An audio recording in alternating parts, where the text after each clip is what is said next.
Imagine the heavy metal doors of a taxi slamming shut, locking you inside a dark moving space with two panic-stricken, razor-clawed predators whose instincts are screaming for blood, and then the driver loses control. This is the forgotten, horrific, true story of silent film star Grace Darmond, a waking nightmare that early Hollywood spent a century trying to bury.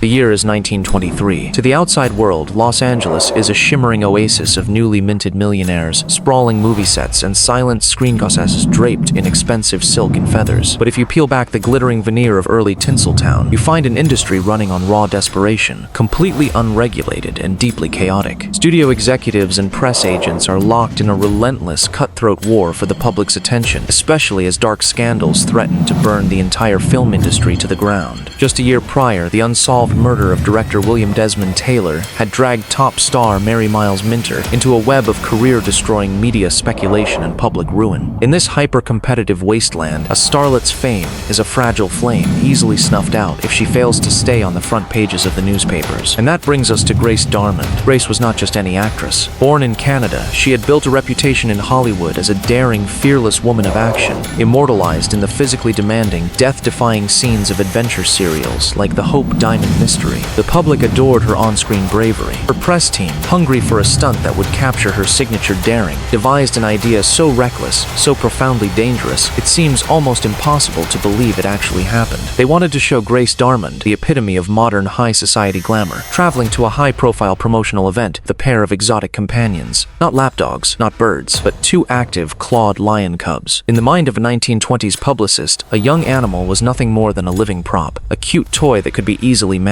They ignored the biological reality that a juvenile feline, even weighing only dozens of pounds, is still an apex predator equipped with instinctual hunting reflexes, razor-sharp teeth, and claws built to tear flesh. The plan was shockingly simple. Grace would ride in the back seat of a standard, fully enclosed urban taxicab, with the cubs loose beside her, keeping her company as the vehicle navigated the city streets. It was supposed to look effortless, a chic demonstration of luxury and fearlessness. It was mid-June. The summer heat was already baking the asphalt. Grace Darmond, dressed in delicate silk and fine fabrics, stepped into the back of the taxicab. The driver, a standard city chauffeur separated from the passenger cabin by a thin glass and wood partition, watched as two growling, pacing lion cubs were handed into the back seat. The heavy metal doors were slammed shut, the latch clicked, and with a low rumble, the taxi pulled away into the concrete jungle of the city. What the publicists had created was not a charming photo opportunity. It was an ecological trap. The interior of a 1920s taxicab was a sensory nightmare for any animal. Felines have highly sensitive nervous systems, tuned to detect the slightest shifts in air pressure, smell, and low-frequency noise. As the taxi lurched forward, the heavy leather cabin began to heat up rapidly under the summer sun, suffocatingly quiet save for the intense, low-frequency vibrations of the primitive combustion engine. To a wild cub, these deep vibrations don't feel like a car ride. They mimic the low, threatening growl of a rival predator. Outside, the streets erupted with the chaotic symphony of early urban life, the deafening screech of unrefined mechanical brakes, the sudden, explosive backfiring of passing motor cars, and the blaring horns of frustrated drivers. Locked inside a tight window-rattled metal box, the cubs experienced a sudden,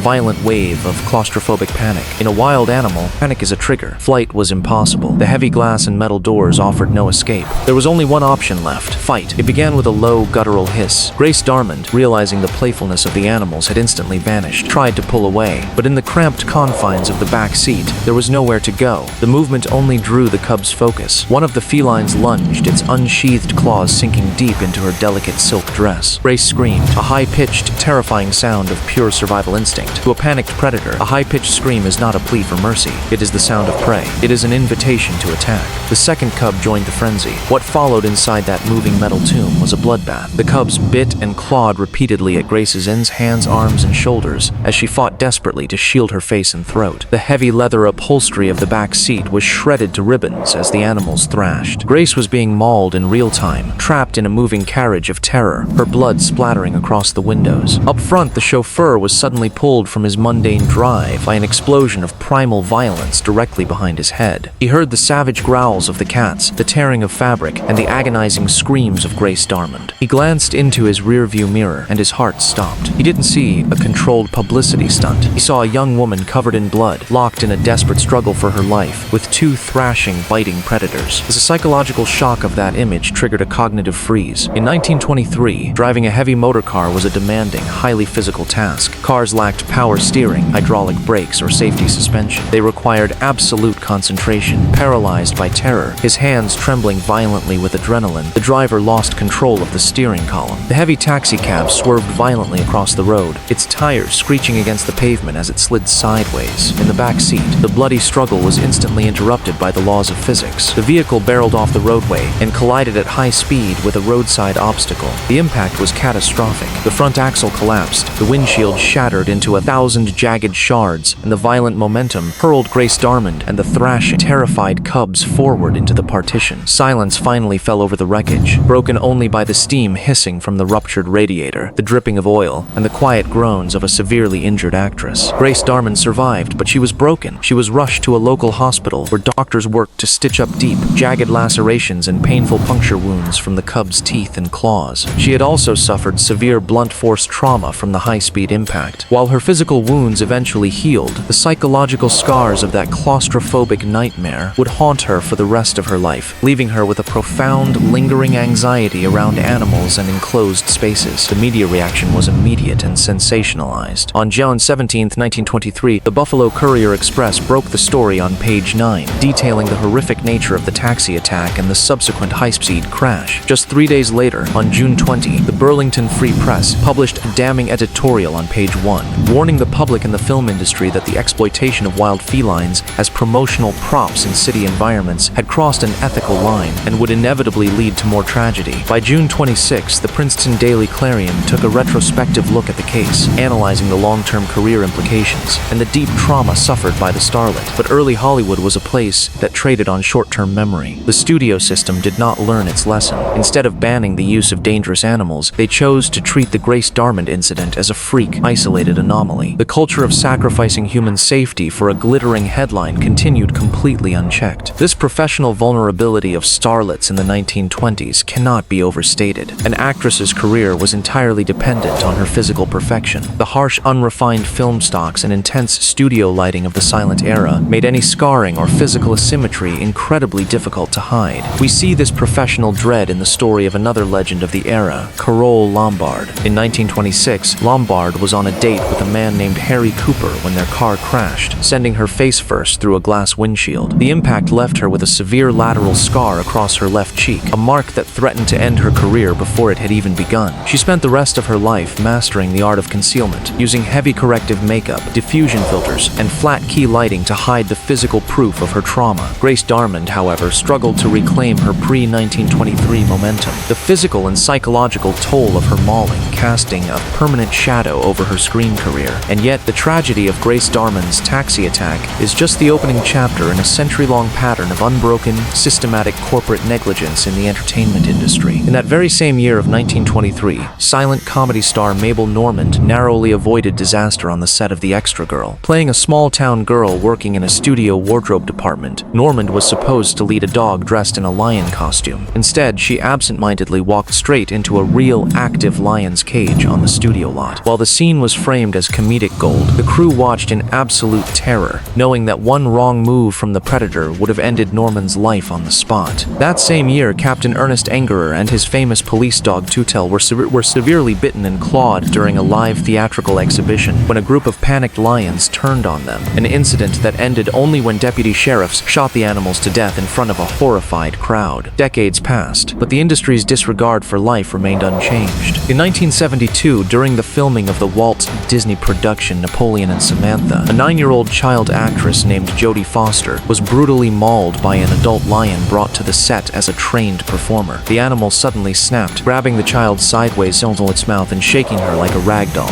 In a heartbreaking display of cowardice, the adult crew members fled the scene in terror, leaving the young girl completely defenseless until the handler forced the beast to drop her. Jodie Foster survived, but the psychological trauma was permanent. She was left with a lifelong severe case of ailurophobia, a debilitating fear of cats. In her adulthood, the trauma manifested in a compulsive, protective ritual. She would reverse park her car into her garage and refuse to step out of the vehicle until the automatic garage door had completely closed, terrified that a feline might slip inside and trap her in the dark. The negligence reached its absolute peak in 1981 with the production of Roar, widely considered the most dangerous movie ever made. The creators lived with over 100 untrained lions, tigers, and cheetahs on an open set, resulting in over 70 documented attacks on the cast and crew. Actress Melanie Griffith was severely mauled, her face clawed so badly by a lion that she required over 50 stitches and extensive reconstructive surgery to rebuild her features. A horrific incident that was actually captured on camera and left in the final cut of the film. Even in the modern era, the lethal danger of putting humans and apex predators in the same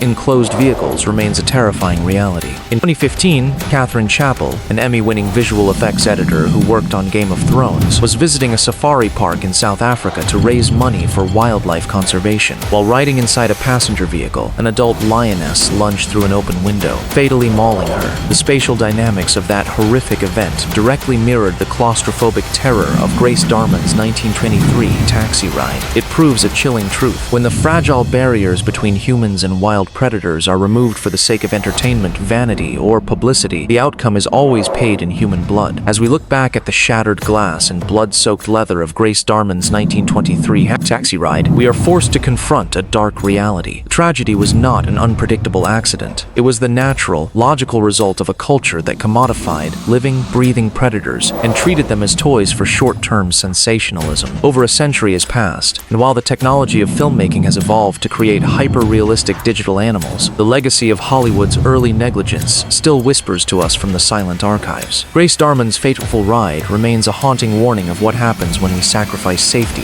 ethics, and animal welfare in the desperate pursuit of spectacle.